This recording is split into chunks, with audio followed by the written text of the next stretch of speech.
Hello, good afternoon, good morning. Today we will be demystifying a number of things that have been said these days. Those of you who are expecting music during my presentation this year, there will be no music. I want to make things easier for the organization. I just don't want them to go into any intellectual property issues.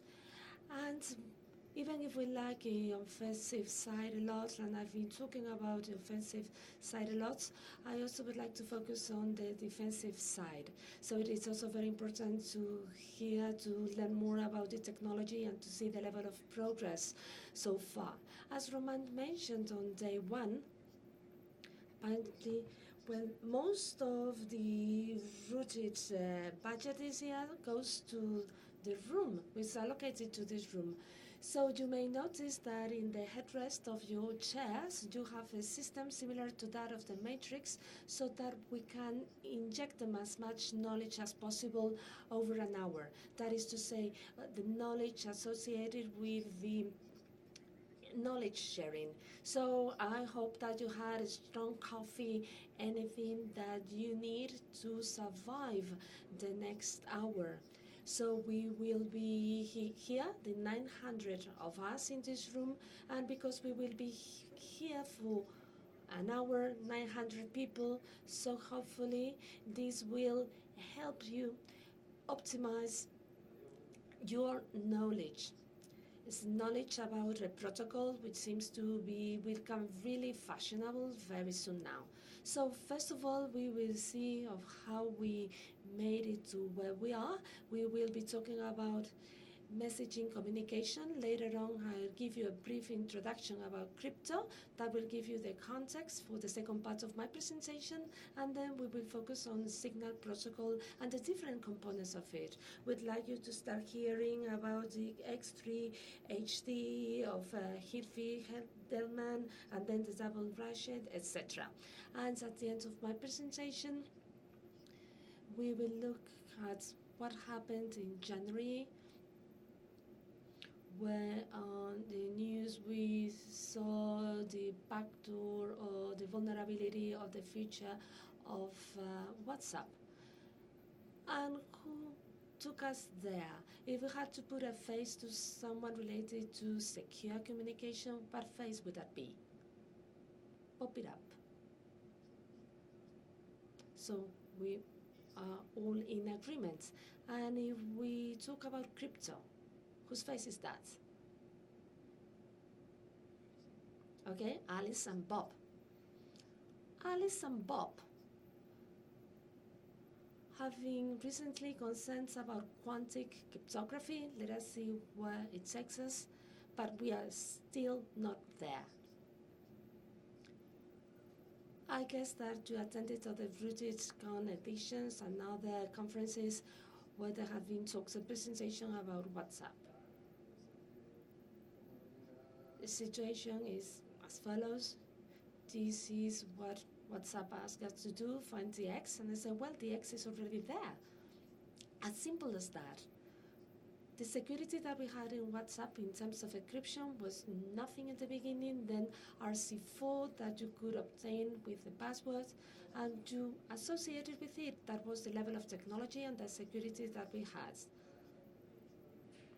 Lots has been said these days, and I have, well, quite a lot of experience. Sometimes you lose morale, you think that we are not getting anywhere, that there is no objective, that the children of my children and the children of the children of my children will have the chance to continue working in security if they so wish, but I'm not going to force them to do that because we are not learning from our mistakes. I don't think we should be as negative as that. We should always be hopeful. We should be hopeful as to what we are doing. So the situation in WhatsApp and level of security of WhatsApp is worse than that. The level of complexity in WhatsApp and the level of sophistication in WhatsApp is quite high.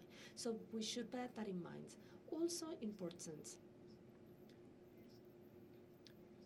WhatsApp, and I understand I'm not in favor nor against WhatsApp, I'm just going to show you the state of the art. So WhatsApp wanted to bring to the masses a reasonable level of encryption. But that does not mean that that will make it the most secure IM app. For that, they have started to use the Signal protocol. We will be focusing on the Signal protocol.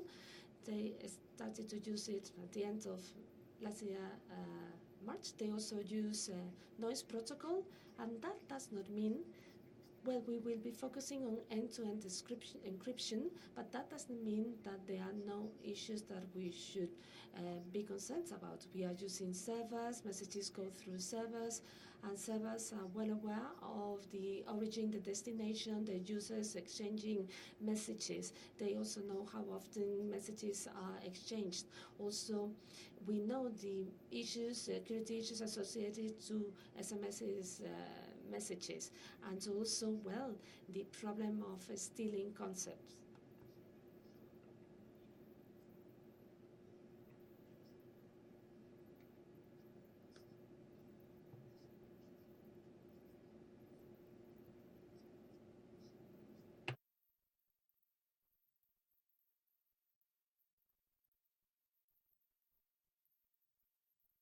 How do I verify the security key of the other end?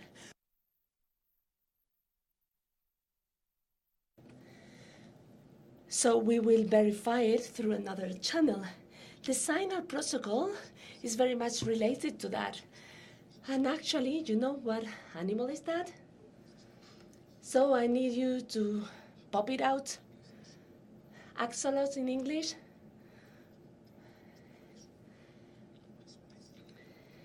It is a species which is quite interesting. It's the power of danger of extinction. It is kind of an amphibious that it could end up being a gecko.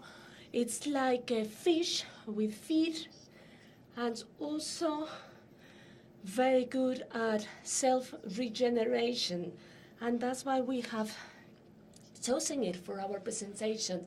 And actually, I read that they can also regenerate the brain, so it has this self-healing capability. So why are we using or discussing the Signal protocol? Well, Signal protocol is becoming the security reference protocol for asynchronous instant messaging. That was adopted by WhatsApp last year before TechSecure Signal had it in Android and iOS, and now Facebook Message has also adopted it, as well as Google Allo, and as well as other Signal protocols and other variants of it starting to use it. So it seems that it will be the reference. What is the main objective? Well, the main objective is not trusting the servers in the middle, and that's why we are talking about end-to-end. And if some of our keys are compromised, the impact of that compromise is minimized. And that is the objective of that protocol. And for that, two sub-protocols will be used, X3BH and double Ratchet. So who is to blame? Well, the Open Whisper system people, Trevor Perring and his colleague, and that's it, and Moxie. So very brief introduction to crypto. I'd like you to bear in mind what it says there on the cartoon. We are using highly advanced crypto levels, but it says, who do you use it with? Well, I use it with my crypto people. So the idea is to mainstream the use of it. So first of all, Diffie-Hellman, you know him already. So if you want to go deeper, I recommend you to visit projects and initiatives that we have implemented in Spain, which may be the TOF project by Jorge and Alfonso. Highly recommended if you want to learn more about crypto. So this protocol for the exchange of keys is aimed at a secure channel. Two users that cannot see each other cannot disclose a secret or share secrets in a secure manner. They do it through discrete logarithm. And we also see that in a very simple manner. So bear in mind that it is vulnerable to man-in-the-middle attacks. That is to say, it does not resolve the problem of you wondering or knowing for sure whom you are talking to.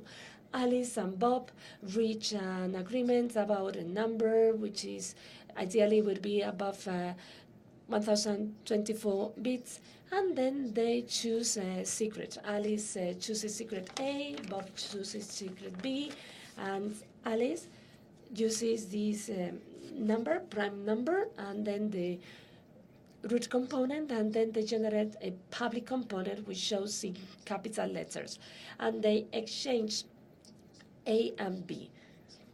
And basically what both of them do is that whatever they get from each other, they put it to the power of the secret A. And Bob does exactly the same. It takes it to the power of B, and basically put into powers in to power. So leaves this result, alpha to the power of B and A multiplied by P, and then at the end of the day they both get the same value, which is the shared secret. Now they have a shared secret that they can use in cryptography and share it. So today we are talking about Diffie-Hellman. We are talking about the Diffie-Hellman key exchange. We are talking about it with ephemeral keys, not with long-term keys that are associated with me. I create a key to Diffie-Hellman, and I generate a key, a short-timed key. And we are also talking about elliptic curve. That is to say, same concept but different mathematical operations.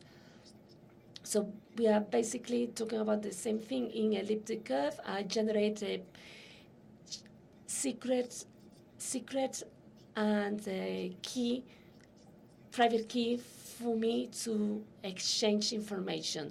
The ones that are most used nowadays are the X255119 and X448. We will be focusing on the first one, which is used by the Signal protocol.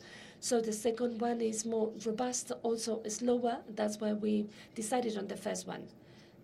So what can we say about 25519?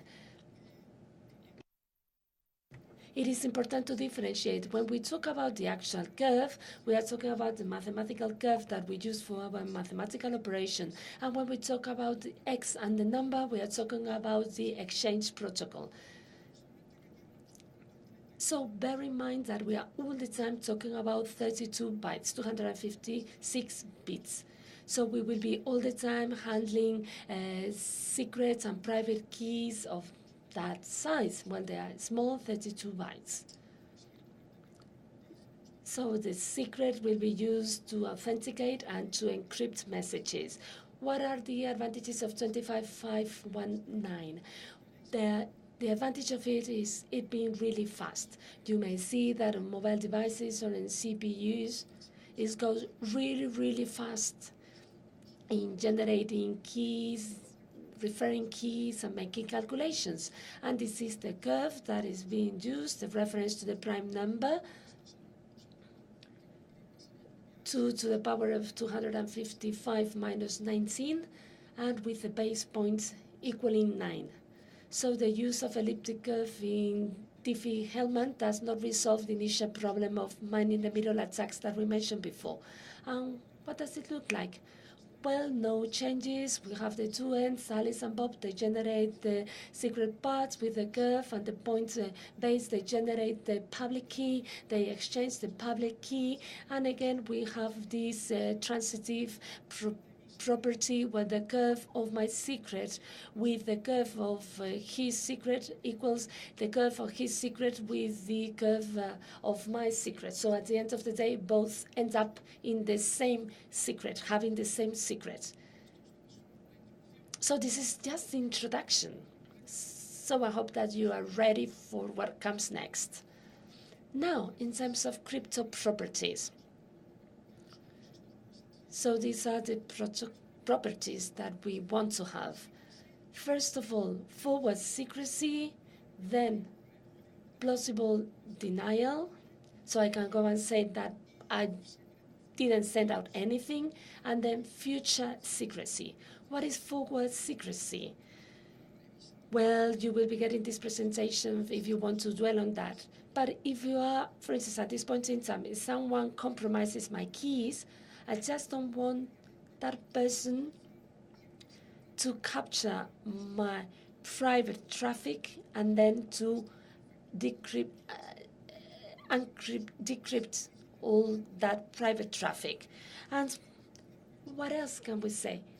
Well, when we have a GPG, PGP, so you say, well, if someone sends out something signed to me, so that you can say, well, someone has sent it signed to me, and it was him because he's the only one who's got the private key. Here we are just looking for the opposite. So in my communication, I know that a person is sending communication to me. However, neither him or me cannot prove that it's being each other who sent it out to each other.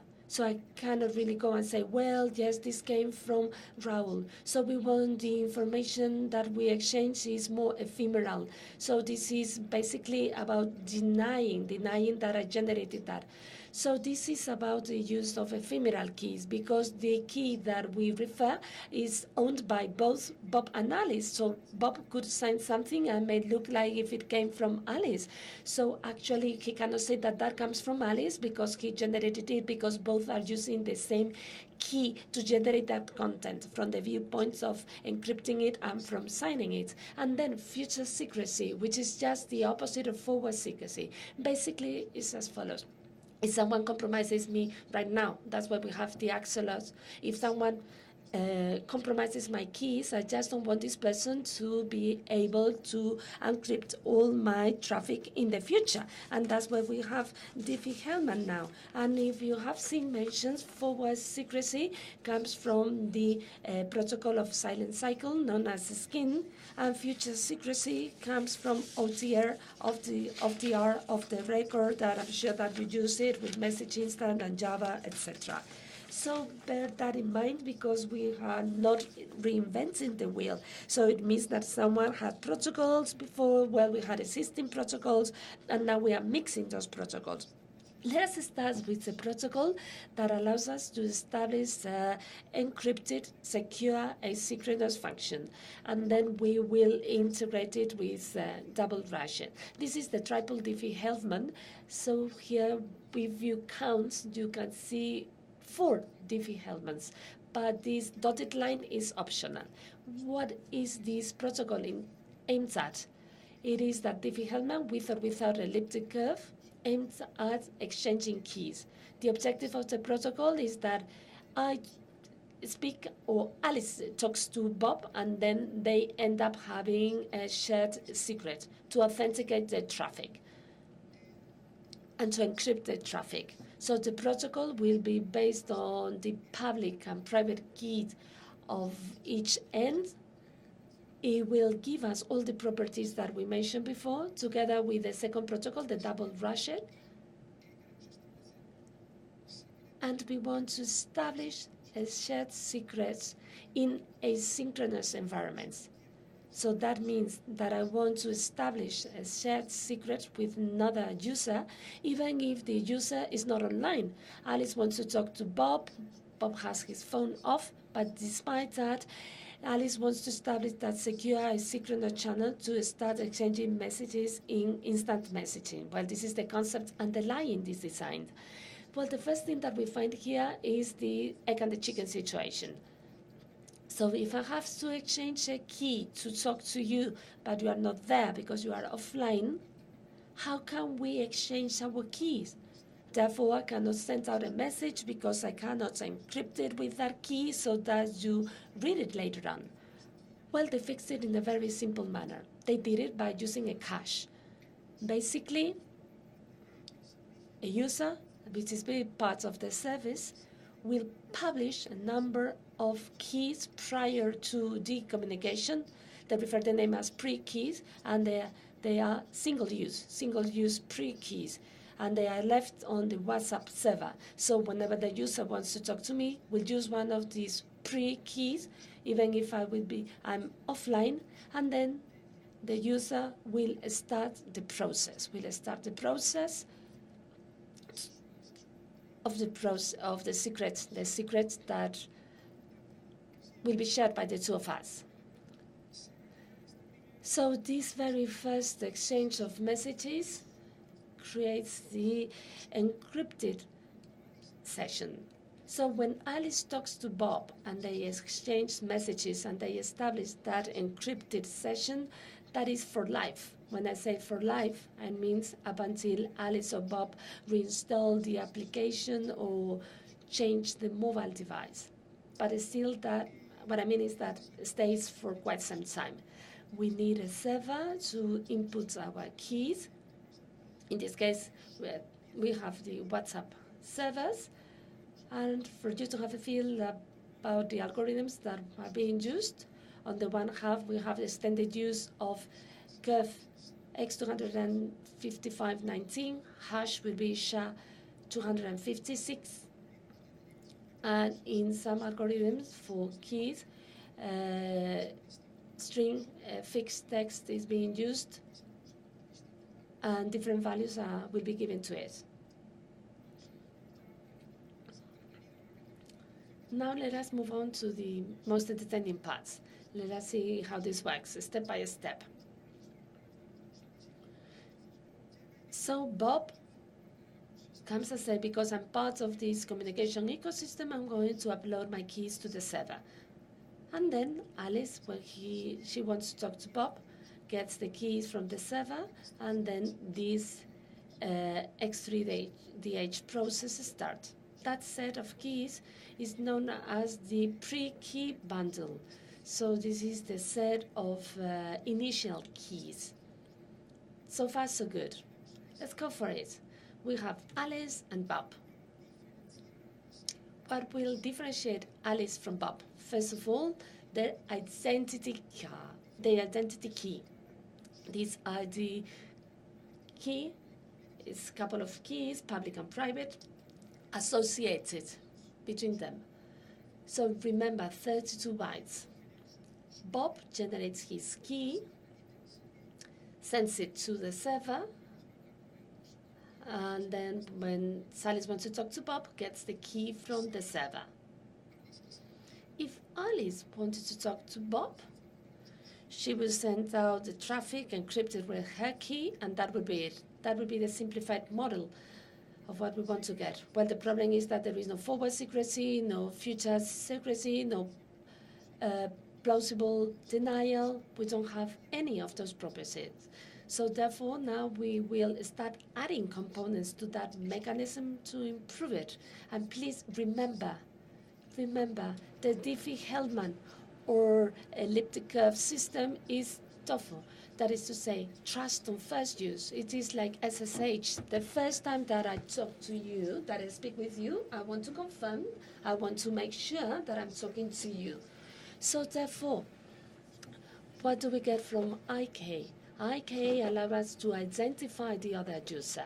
Well, the disadvantage to it is that it lacks the other properties that we mentioned before. So if Bob generates a set of keys, a one-time key, well, he can take all these keys, upload them to the server, and by the time that Alice wants to talk to Bob, Alice gets the next available key, and then the server can delete the key because it has been used once, and then it has been assigned to Alice so that they engage in communication, and the rest of the keys will be used by other users who want to talk to you through these encrypted messages. And now Alice is in a position to talk to Bob. Now, the same applies. Take a look about the forward concept. If I keep eliminating the keys, no one will be able to get those keys to then decode the traffic that was associated to those keys in the past. Okay? Bob can delete his and then start working from there. There is a problem with this. Bob could run out of one-time pre-keys. We have to see how to renew them. What could happen is that someone or attacks the server and produces a fake key to Alice. in order to mitigate that problem, we have a new key in the system. About keys, you get fed up with them. I'll talk about keys non-N. We have a pre-key, which we call the signed key, so that no one can impersonate that key. What do? I sign it with my private key. Because I sign it with my private key, it cannot be replaced. So I upload the entire batch so that when Alice, plus the single use key, so that when Alice takes everything, she can verify that it's me and no one can be in between and start talking to me. My objective here is to make you understand not just what keys we're using, but why the keys were included in designing the protocol. So from then on, we could do this exchange. Basically, what this allowed, but this prevented, is someone getting in between using keys that do not belong to Bob. Signatures. We're using XED DSA, with DSA, okay, with curve 25519. In this process, this is the algorithm in use. And we'll now see this in its context.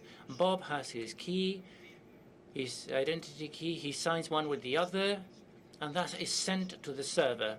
A set of keys, single-use keys, are generated. They're all sent to the server,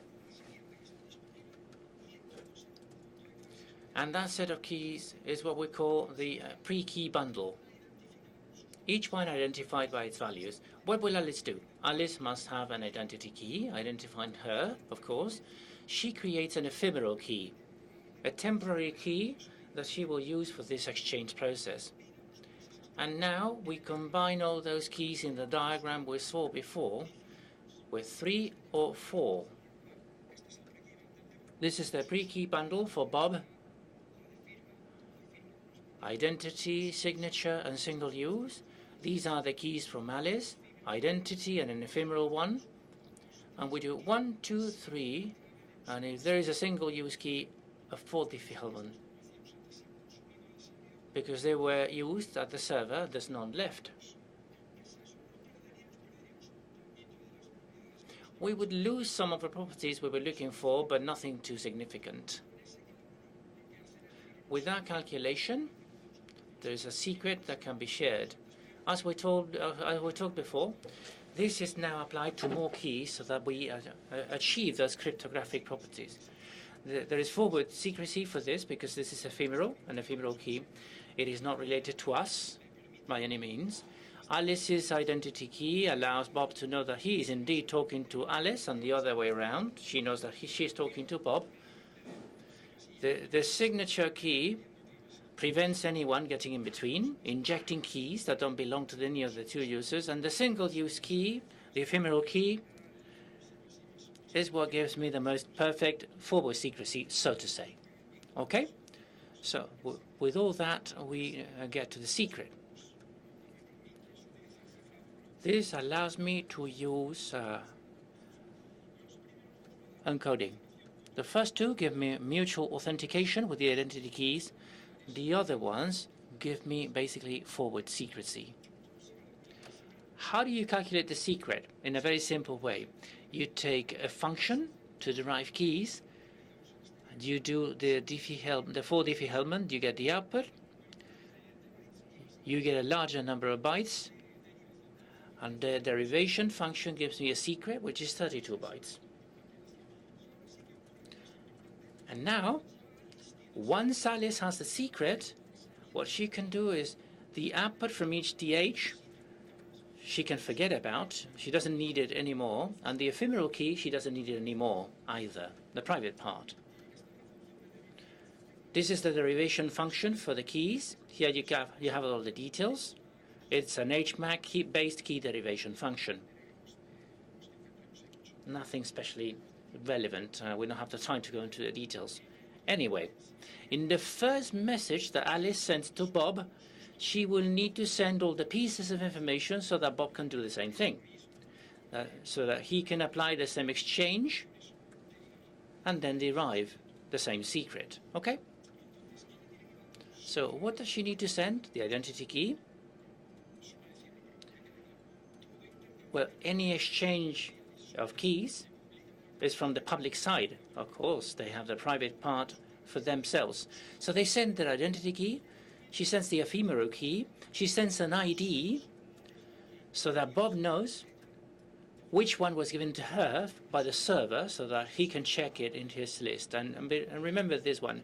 Then it will encode data with something that is becoming really fashionable now. It's AEAD. This is authenticated encryption with associated data, okay? This is being used or will be used from April by TLS .3. In the associated data, talking about the component to authenticate, we have the public keys for Alice and Bob, okay? So that you know about it. Doesn't make any sense to go into all the details, of course. So take a look at this. Alice had taken the pre-key bundle from Bob and had obtained the secret. Now Bob has to do the same thing. So Alice, in her initial message from X3DH, remember the private key is not needed anymore because she has a secret that was generated based on it. And in the initial message, she will send her public key, the ephemeral one, her identity key, and which one of the single-use keys she was given by the server. As it happens, when Bob gets all the details, she's got all the pieces in the puzzle, because he's got the identity key, he's got the single-use key, he knows which one it is, he gets the identity key from Alice and the ephemeral key from Alice, and he can do exactly the same calculation leading to the same secret. They now have a shared secret, and they're in the same situation as originally, but with the added properties in security, okay?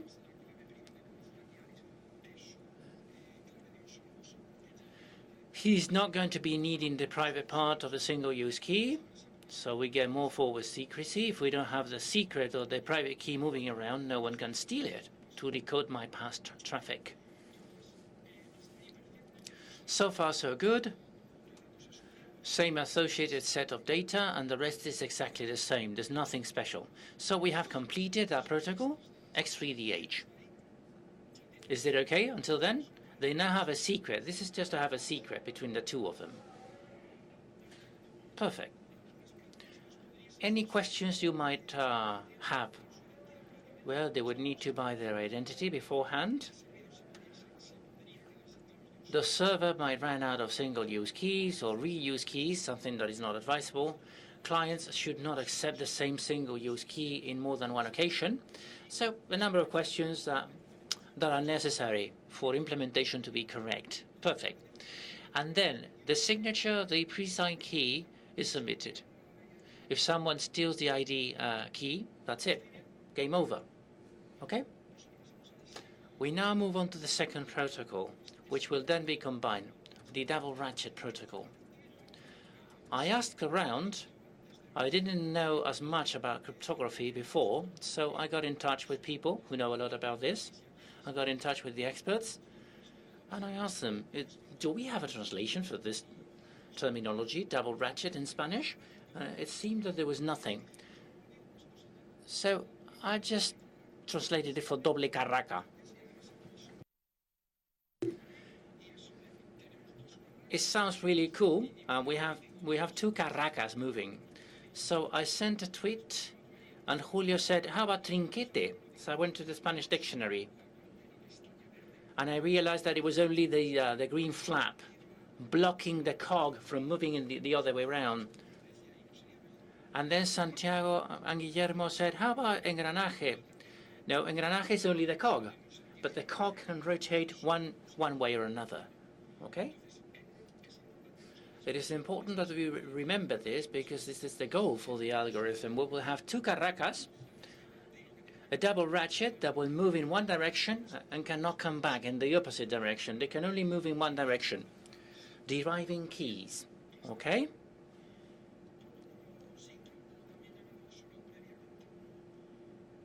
So, double ratchet protocol overview. What will Alice and Bob do when they have a shared secret and they want to start exchanging messages?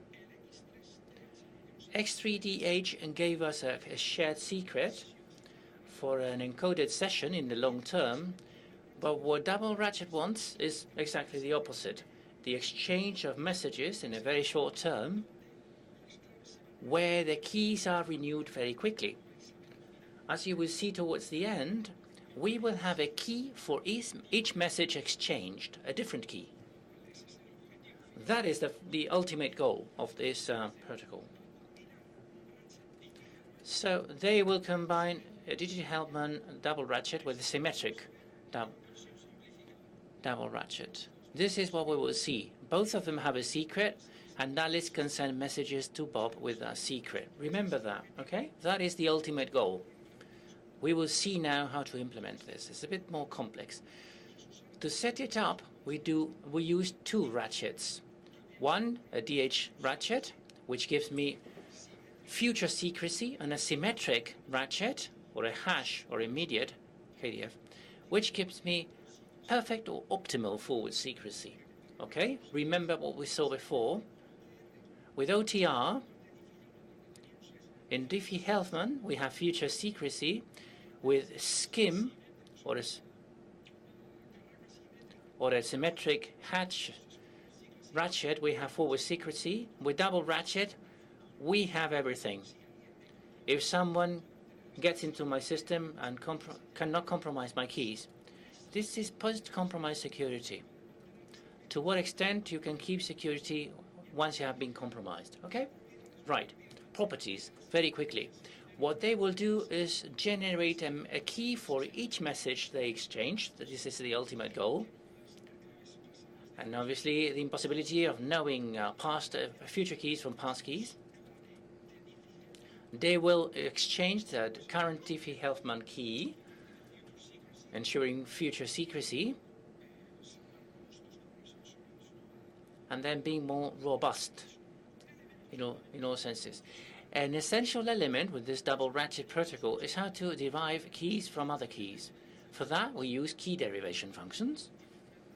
They have an input, they have a current key, that goes through the function, and we get an output. The output will be basically a key for the next step or the next iteration of the derivation function, and a key for the messages. Conceptually speaking, that's the goal. So we go step after step in this ratchet as we exchange messages. I think you're getting the message because it's quite simple. It's getting more complicated in a minute. So these derivation functions give me properties like resilience, forward secrecy, and future secrecy. It goes forward and backwards. An important thing to remember, each user will have three chains of key derivations. A root chain, a sending chain, and a receiving chain. As seems obvious, the sending chain for Alice is the receiving chain for Bob, and the other way round. And the sending chain for Bob is the receiving chain for Alice. Whatever is encoded by Bob can be decoded by Alice. So far, so good. So what do we have? Just to give you the context, so that we don't get lost. We have the signal protocol. We have the X3DH for derivation of the initial secret with the pre-keys for single use that we uploaded to the server beforehand. We now have double ratchet with two ratchets, symmetric and Diffie-Hellman. Okay? Right. So let's take a look at those two ratchets, symmetric and DH. The symmetric key ratchet is a hash function. It's like a pseudo-random generator with HMAC that generates keys. For each iteration, it generates the next key for that chain and a key for the message. Simple so far.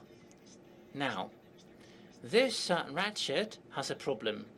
The problem is that if someone compromises one of those keys, because this is a function with constant input in time, it could compromise the rest of the keys towards the future, so it doesn't give you future secrecy as such. Do you understand that? To know what we need to add the other one, okay? This is a really good one for forward secrecy because this is a serial random function for hash in one direction only. So I may have that key, but I cannot go backwards. It's like SHA 256. There's no way to go back. That's the idea. We would compromise everything in the future if we only use that ratchet. That's why we use a double ratchet to start with. Let me give you an introduction to the second one, the second ratchet, which is the most complicated one, the Diffie-Hellman ratchet. When Alice and Bob exchange messages, they also exchange the current Diffie-Hellman keys. When Alice gets a message coming from Bob, she gets his DH key, Bob's DH key. With her own key, she can do an iteration, a Diffie-Hellman operation, and generate an output. That output will then be used in the root chain to derive the keys for sending and receiving. I'll give you details about that in a minute. So when Alice wants to send the first message, A1, it is received, and based on that chain, the first message is generated. This is the ratchet, the DH ratchet, so that the chains change their keys, and these are all symmetric ratchets, hash or derivation function, what we mentioned before. What these do is influence the input for the others, and the others evolve in sending each message. That's it.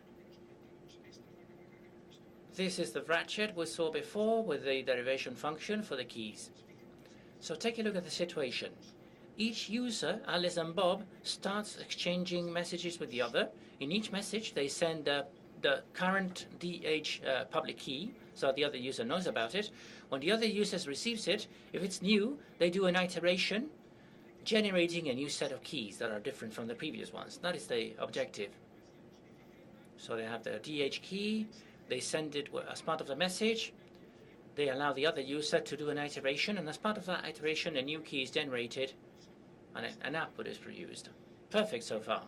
What happens when Alice sends a message to Bob? Well, the same. This doesn't change. We have Bob, who generates his key. He sends his key to Alice. Alice generates a new key, does an iteration, generates the output, and in the next message, Alice sends her key to Bob, and Bob will do the same. So you see, this is what happens. It's like table tennis, okay? They keep exchanging keys from one side to another. Okay, now that we've reached this point, you should still be awake. So I would recommend that you go to the bar and take a break now. So a funny message and a funny image with table tennis. So I started looking for ping pong, table tennis. And I realized about the similarities between table tennis and the world of cryptography. In order for you to understand, you need to focus, to be heavily focused, like table tennis players. And sometimes your posture looks really awkward, DH, symmetric, and you need to take it seriously. You cannot go for a few drinks and then read the specifications and see if you can understand them, but really seriously. I mean, you have to be really serious, almost mad, okay? I have to understand this, come what may. But beware, if you focus too much, but I mean too much, you can reach this point. When you get silly, and it can get even worse, if you keep focusing, this I'm doing, no matter what. You need to take it with a pinch of salt, okay? You need to relax. You need to be a bit laid back. Are you paying attention? If you focus too much, things can go really badly, okay? And there's something else I wanted to mention. I know that we change with our age. As we age, we change. Can we learn about reverse engineering when you're 40 years old? Can you learn about cryptography when you're 40 years old? Well, there's no age limit. Neither for table tennis.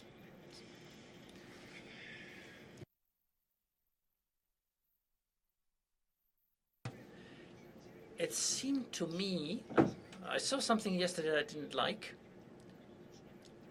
And RAUL told me they told me you have a reputation to keep, but there are limits, there are red lines, okay?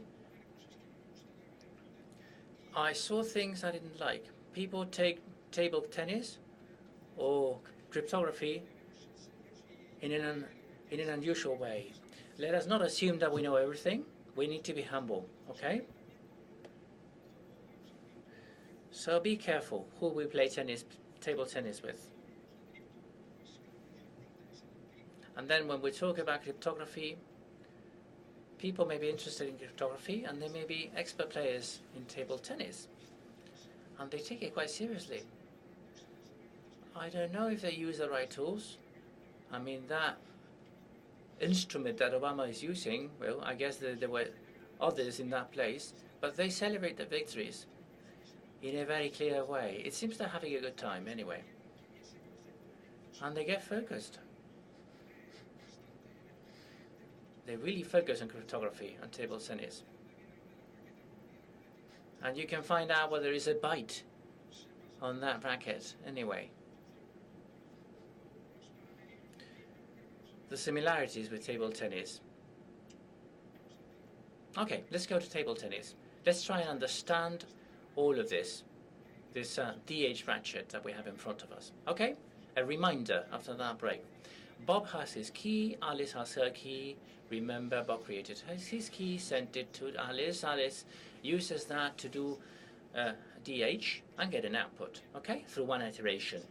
Right, what happens in the next step? When Alice wants to communicate with Bob, she sends him her DH key. That will allow Bob to do a ratchet of that DH with the previous key to have an output, which, funny enough, is the same output that Alice had calculated beforehand. So now they have something in common they can use to code and decode messages. But they're getting ready for the next iteration. So he will generate another DH key, do another iteration, generating a second output, which will leave everything ready for Alice to do the corresponding step and then code and decode again. Okay? I think it's simple to follow that.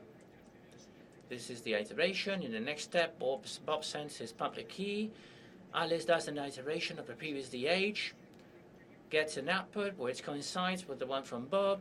That allows her to generate a new key, to do another iteration and get ready for the next iteration from Bob, and so on and so forth to infinity. Remember that these are long-term sessions, okay? So this is the process, sends the key, does an iteration, coincides with the previous one. They can code, decode, gets ready for the next one in the next step.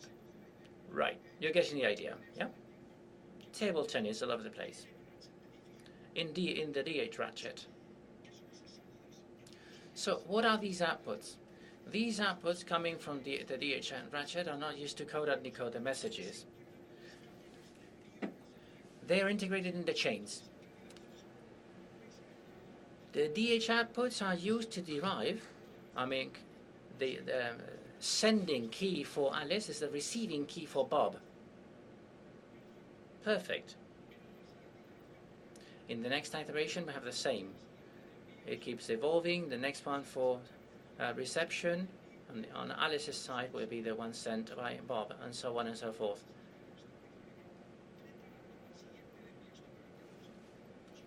So I'm getting ready for the next one. So when I need to send a message, I send it with this one. Bob can derive it and receives it with whatever he gets. Okay, so still playing table tennis. This is a simplification of the entire process, okay? But there's something else in between. The root chain that we mentioned before is in between. Take a look at this. We had this situation where I get a chain and I derive one for receiving and one for sending, but these are not there. These are taken somewhere else. In between, I have the root key, which we mentioned before, And it is the outputs of two iterations that give us the keys for receiving and sending. And why putting this in between? Well, we do the key derivations here, we do two iterations, and we get the final keys. This is done for different reasons, but above all because whoever initializes a root key is the secret that we got before in X3DH. So if we move backwards, we can trust the other side because that is based on a secret that was shared beforehand. So it is much more resilient, it is much more reliable for all the calculations that come later. That's what I explained there. Remember, the initial secret for X3DH goes into the root chain and allows us to derive the rest. Main benefits. Well, the explanation is here. We have combined the DH ratchet with the three chains, root, receiving and sending. And receiving and sending are the derivation functions which combine with the input to the root key, allowing me to reach the end of the process. So let's put the two worlds together. X3DH, the original one we saw at the beginning of the talk, with that initial exchange so that the two users could derive a secret, integrated into the double ratchet. So there's two things that you need to take into account. One, the original secret from X3DH goes as an initial root key for the root chain to establish trust. And two, since Bob hadn't talked to Alice initially, the key for Bob, which is signed, is considered the first key for the DH chain for Alice. So that Alice has all the components to keep doing iterations from then on. So she does her iteration, derives the sending chain, and now has a key that can be used for the first message that she sends. That's the goal. So that first message, remember, must have two components. Everything Bob needs to get the green secret, the green initial secret, and the public key, the DH public key from Alice, so that Bob can initialize his ratchets and can move on in deriving keys. That is the process we see here. When Bob sends a first message to Alice, well, we know the dynamics that we have here. Okay, Alice does her ratchet to get the receiving chain to decode Bob's message, and does another ratchet for the sending chain. Here we're only seeing Alice's side. Bear in mind that we have Bob's side, who's doing more or less the same in a symmetric way. We're only seeing Alice and not Bob. Okay, bear that in mind. But let us take a look at this in context. Okay, Alice initializes a double ratchet protocol with that first exchange with Bob. She initializes the root chain with the secret, generates a key, does one iteration for DH, generating a key for the receiving chain. She does an iteration of the symmetric ratchets, generates the key for the first message from her, and she can send it now. What happens when Bob sends his first message? It allows Alice to do an iteration to derive the key for the reception chain and get the first message from Bob with the associated key, and do another iteration to get ready for the sending chain from now on. Just assume that at a certain point, Alice and Bob send messages simultaneously to each other. What would happen? Well, the DH chain would move on because they haven't got a message from the other side. What do we do? Well, I only make my symmetric part evolve. Alice evolves or moves on chain number 2 to receive Bob's message, and that's the way it goes. A3, etc. A4, etc. And it will move on gradually. When Alice gets Bob's message, so it receives message B3, but because it can integrate its DH Ratchet, a new set of chains is generated. and this ensures future secrecy. So she can do the iterations and receives messages 3 and 4 from Bob, and continue sending out messages just in case Alice wants to continue sending messages. If we were to take a look at this together, and it would look like this. I did it by hand, and actually, well, so far we have seen this part, okay? This is Bob's part. So we are very close to the end. So I also would like you to bear in mind that this system allows messages to get lost or to be delayed. So if we wanted to do that, we would include in the number of messages in the current chain and the messages that we had in the previous chain. And those two values allow me to make this calculation very easily. So imagine that messages B2 and 3 from Bob were lost. And the next message received by Alex is B4. So B1 was the last message received by Alice, 2 and 3 lost, and she gets B4. Then she takes the steps, derives the chain, and then this says, I am message 1 of current change. So it starts to count from 0. So there was a chain 0 that I don't have. And now in the previous chain, there were 2 messages, because I know that in the previous chain I had 1. So I can go and say, well, I lost 1 from the previous chain and 1 from the current chain, therefore I have lost 2 messages. So what does Alice do? She evolves 2 messages on the chain, generates the keys on the chain, and stores them, just in case she needs them if she gets the messages later on. And therefore she can move on. She's in a position to decode before. Here, I know that this is before. The other 2 will not be lost. I'm storing the keys so that I can decode the messages in the future. And then, before we finish, we will take a look at how we encode messages. And before that, I'd like you to remember what happens with each time we exchange a message. So if I'm going to receive a message, I take a step in my receiving chain. And if I receive a new Diffie-Hellman key from the other user, what I do is to take a step in my double Ratchet chain. Therefore, I'm generating a new structure, and that's the way I move on. So, encrypting of messages, some details about the root algorithm. As I say, this is a derivation function. It generates 64 bytes because we have a receiving chain and then the next root chain, the key for the next root chain. Well, you know that already. And then in terms of send and receive chain, they use SHA-256 to generate the next chain key. And then it also uses a derivation function to generate the message key. And the message key is a bit more complex because it has 80 bytes. It has 32 for encryption, 32 for authentication, and 16 for initialization vector because it uses AES. So they use AES. They take the original plain text, and then with the encryption key, the text is encrypted. The message has the header with the public key that Alice and Bob are exchanging all the time, as well as the number for the lost messages together with the ciphertext.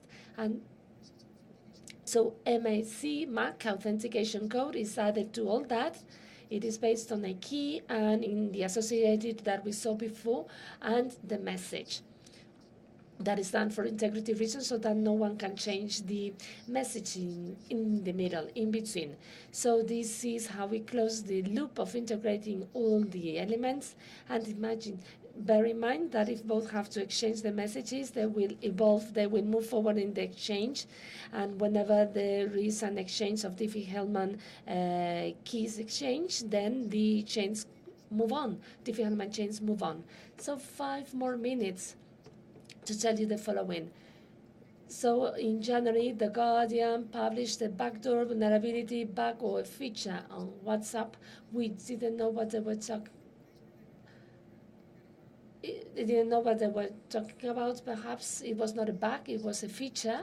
And basically, what we are saying here is the following: this initial exchange process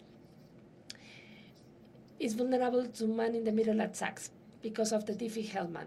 So it is important to validate that I'm talking to the person that I want to talk to. We can do that with a QR or with a 5-digit block. Here I am validating the identity key of the other user with his identity feature, which is his telephone number. What happened? Well, there was lots of controversy. The Guardian had to rectify. However, URLs never lie. The original URL said backdoor. So they referred to it as backdoor, and that's when the controversy started. So what about this retransmission vulnerability? Basically, it is as follows. Alice sends a message to Bob, and Bob is offline because he's traveling for whatever reason. Bob is not available, then the message will be sent. There will be a check, the message has been delivered, but Bob has not read it. What happens if Bob changes his keys? For instance, he reinstalls the app or changes his smartphone. Therefore, his identity key changes. So by the time Bob will go online again, considering the current situation with WhatsApp, WhatsApp will send out the messages to Bob with the new key. They will be encoded or will be encrypted. But what happens if what we have at the other end of the line is not Bob, but a third party, the government, or WhatsApp servers? Well, they could get an n number of messages that were in waiting while Bob was offline. And it is true that Alice will receive a notification saying that Bob has changed the key, but Alice received this message after Bob receiving the messages. So this is a security trade-off. This is a balance between security and functionality. WhatsApp does it in one way, Signal does it in a different way. So WhatsApp refers to it as non-blocking. Security code says, well, if there are pending messages, just change your key. I'm not going to block your server with those messages. But in Signal, the security code change notification is a blocking one. So let me show you an example. So we have Alice here. Alice has sent out a message, only one tick because Bob is offline. Then Bob comes back to life, 2 ticks, 2 checks. So the new Bob has received the message, and then, well, we get this notification message. Careful, the key has been changed. So Signal now, Alice sends a message, 1 check, then Bob comes back to life. And notice that there is still 1 check. And I said, well, the key of the user has changed. And here it is up to you to verify the new key. When you accept the new key, you will have the message will be delivered, and then 2 checks will be shown. So what do I recommend for more secure software? Also in this Reddit, I heard about dramatic messages about there not being any hope. So I think that we have made progress in terms of WhatsApp. So encryption, WhatsApp encryption is getting better. So I'm a bit hopeful. We are moving along the right direction, perhaps not as fast as we should, but we are making progress. So in my mind, what is most important is that you as a user have the possibility to customize the way your application works, customizability.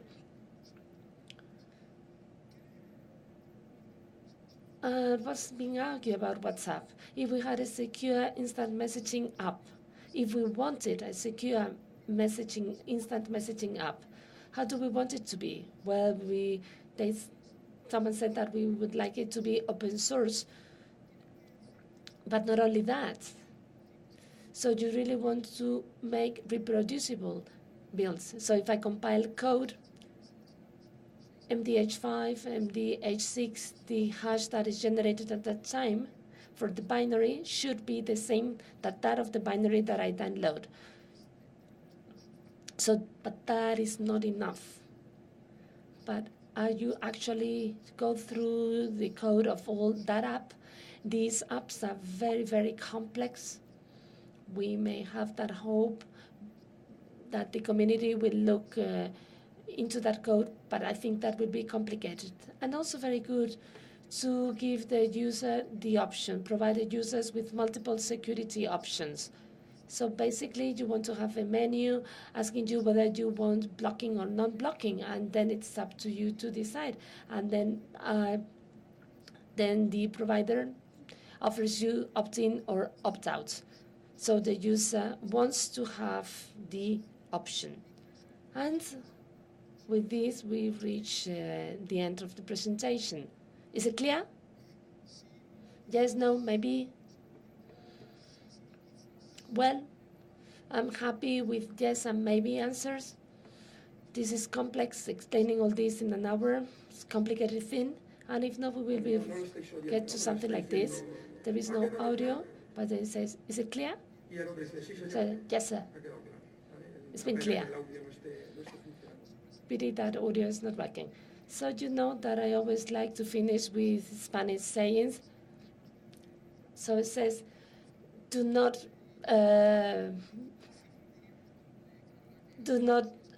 stop coding today what you do not wait for tomorrow to code what you can code today. Lots and lots of references there available to you.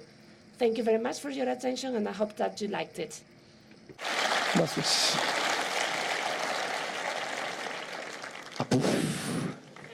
Es duro, lo sé, pero es que es así de complejo. I know it is really hard, but it is as complex as this. All right, I'd like to start question and answers. Please correct me if I'm wrong. I'm going to make up a scenario. Raúl and Ramon, they want to share a secret from an IBIS 35 company when there are 35 million euros in stake, and there is a government interested in being awarded that contract. What about that government? Does it leave you DOS or me? Does it generate that message with a new key, sends out the message?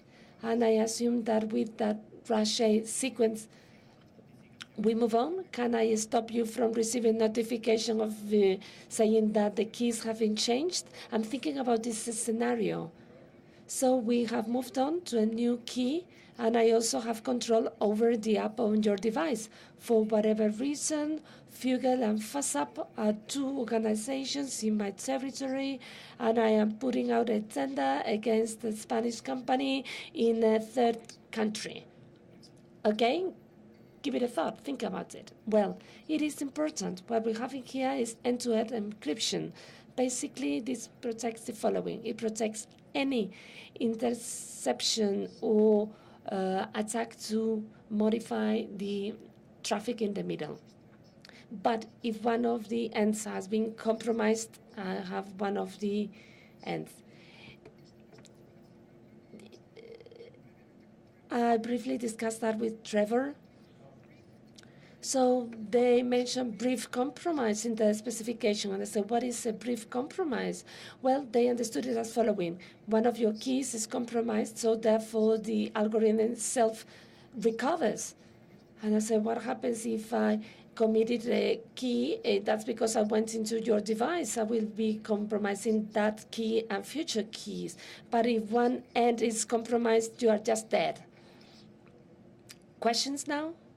Questions from the room? Hello, thank you very much for your talk. Okay, I hope my question is a logical question.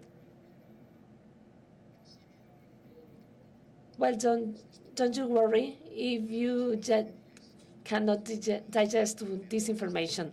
One of the buts or caveats of this system is the following.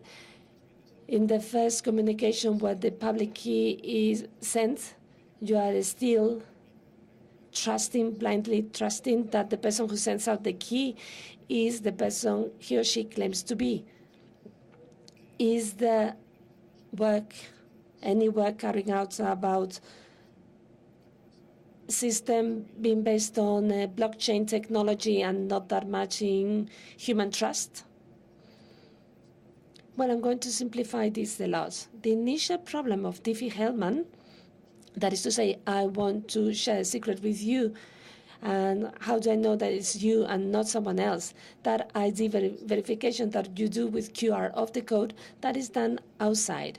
We also had a problem some time ago with digital servers of X59 of web server, and that's where the certificate transparency is being implemented. That is to say, so that I know who is the holder of that certificate. There are some initiatives in that regard to generate repositories or directories for public keys, generic public keys in the world, which will be similar to what we have with GPG.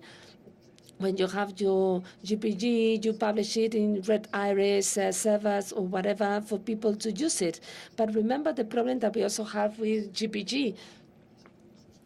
That's where you do the king's party. That is to say, you want to see the other person, you want to verify that that is his key and that no one has changed that key. Yes, there is work carried out in that regard. You are right. How do I know that your key is your key? And on top of that, moreover, every time you reinstall the app, that key will be changed.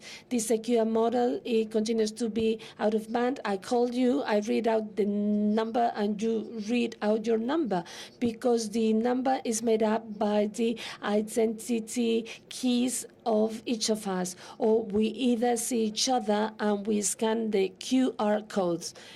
So this does not mean, well, some people say because this is a closed source app, how can you know that the key that is being used is the one, your one, and not an intermediate code that has been generated in the middle, which could also be the case. But you can only see that if you audit, after auditing the code.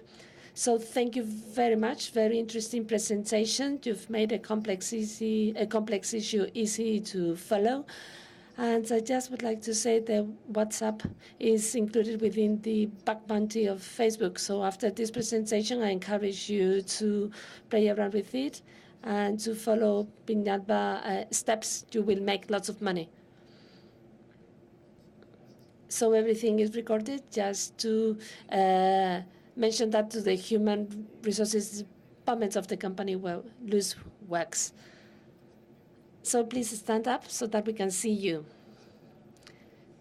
Once more, congratulations for your wonderful presentation about a very complex issue. Well, I hope that Luis Delgado is not in this room. So there is something in this process, and you are you've been tackling it now. So imagine that the server has been compromised.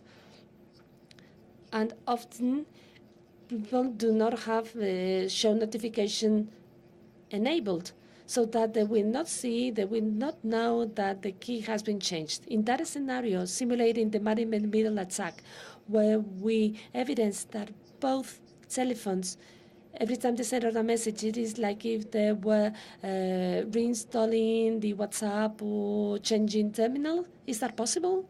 Yes, it is. That attack is feasible. Well, perhaps I went fast in my presentation. By default, notification of change of key are not by default in WhatsApp. They are enabled by default in Signal. That is a feasible solution. The argument that Moxie put forward, or the researcher that found that, is that in the design process, WhatsApp took into account that they just didn't want to be in a situation where from the servers they could know who has the notifications enabled or not. So they are putting themselves ahead of possible scenarios. So, for instance, there are regions in the world where people install and uninstall WhatsApp very, very frequently. They also thought about scenarios where we may have journalists or activists in places where there is lots of censorship. They wanted not to disclose or not to leave that information available from the server. Yes, in that case, yes, you are right. You could carry out an attack of that kind because notifications are not enabled by default. Right, that's another question about feasibility. It is the first time that I hear about double Ratchet. So when you said about losing some messages, so for instance, if I am establishing communication with you, could it be the case that I sent out that you get a false message saying, this is my message, 1 million of the chain, but in the previous chain there were 2 million messages, so that you have to generate 3 million keys, store 3 million keys, and then overflow your app? Yes, that could happen. And to minimize it, they set up a maximum number of lost messages that you can handle, and that maximum number is 2,000 messages. Actually, I had a conversation with Jaime Sanchez, and he said, what happens with the communication from the user to the server? So we are talking about client to client or user to user. What happens with the server? So if we go back to the previous slides, the first one when I mentioned WhatsApp, I mentioned that very quickly because we just didn't have the time for it, would be the topic for one more presentation. So in the past, RC4 was used with the password on TLS, traffic ordinary HTTP traffic. So that has disappeared, and now noise protocol is being used. That has been designed by Treble Perrin that we have used for double Ratchet protocol and for X3DH. So therefore, they are speaking using a different protocol, noise protocol. So we take one more question from the audience.